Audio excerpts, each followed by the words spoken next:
কিয়ামতের ওই কঠিন ময়দানে 7 শ্রেণীর ব্যক্তিকে রব্বুল আলামিন তার আরশের নিচে ছায়া দিবেন। তার মধ্যে প্রথম শ্রেণীর ব্যক্তি হলো ইমামুন আদিল, যে ইনসাফের সাথে বিচার করে, যে জাস্টিস সমাজে সার্ভ করে, যে সুশাসন নিশ্চিত করে, ওই ইমামুন আদিল। আদিল শব্দটা বুঝছেন না? ইন্নাল্লাহা ইয়া'মুরু বিল আদল, পাইছেন? আদিল।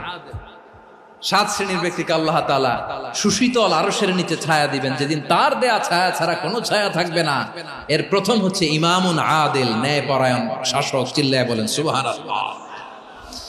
আবার বিশ্বনবী বললেন, ইন্নাল মুকসিতিনা ইনদাল্লাহি আলা মানাবিরা মিন নূর আন ইয়ামিনির রহমান। কিয়ামতের দিন যারা ন্যায় পরায়ণ হিসেবে আল্লাহর সামনে দাঁড়াবে, কিয়ামতের দিন রব্বুল আলামিন তার আরশের ডান দিকে ওই ন্যায় পরায়ণ লোকদের জন্য আরশের ডান দিকে একটা নূরের